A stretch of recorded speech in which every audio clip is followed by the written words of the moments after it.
Good morning. My name is Britt Anderson. I'm the Director of Equity and Inclusion here, and I'm sorry that I can't be with you this morning, but I'm on my way to San Antonio, Texas for the People of Color Conference, and which is the largest diversity conference for independent schools and independent school educators.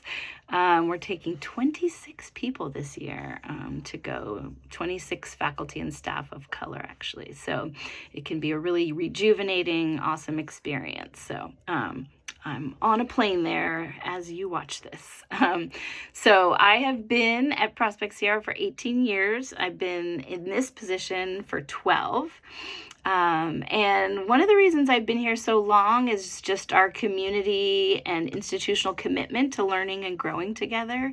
Over these 18 years, the school and our community members have been paying attention to the world as it's changing and the dynamic nature of information that we have access to. We continue to think about what our responsibility is to our society and our global world as an independent school.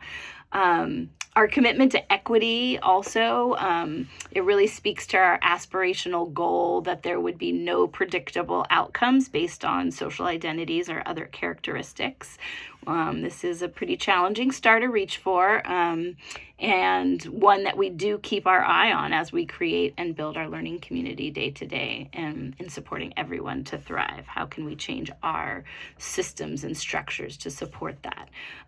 One of the really important ideas is the one that we base our daily practice on, is that we need diverse perspectives in order to achieve academic depth and integrity.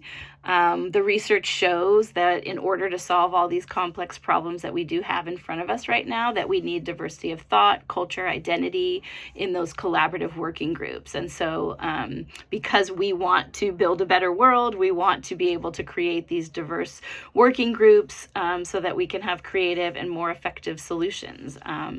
And we also know that we actually come more prepared to our classrooms, to our meetings, when we know that people around us may not agree with us or even just look different than us. So another really important idea, which you already heard a little bit about, is the idea about emotions mattering and identity matters. So again, this global world where we can just click a button and be talking to somebody in a different time zone halfway around the world, we do actually need to develop our social emotional skills. It's also obviously critical for middle school as well. But so we work on that. And then also the identity piece of that is really based on Claude Steele's work around stereotype threat and the idea that stereotypes just live in the air around us. And so for those of us there are negative stereotypes about parts of our identity, we actually use more cognitive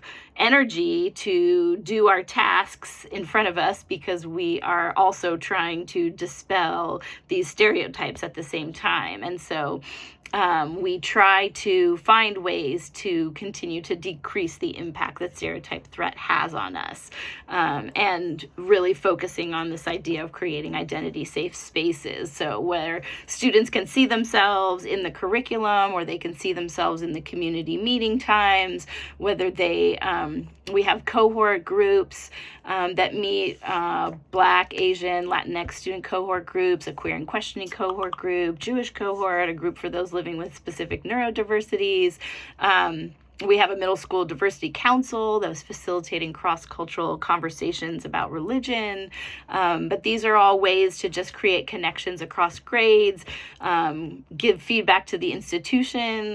The group can always reach out and share back things that they want us to know. And then also finally just self-knowledge and really thinking about all our different identities and how they play out in these group situations. There's lots of ways that we do that in the classroom. But I will bring this to an end and pass it on to parents. And feel free to reach out and email me if you have more questions. Thanks.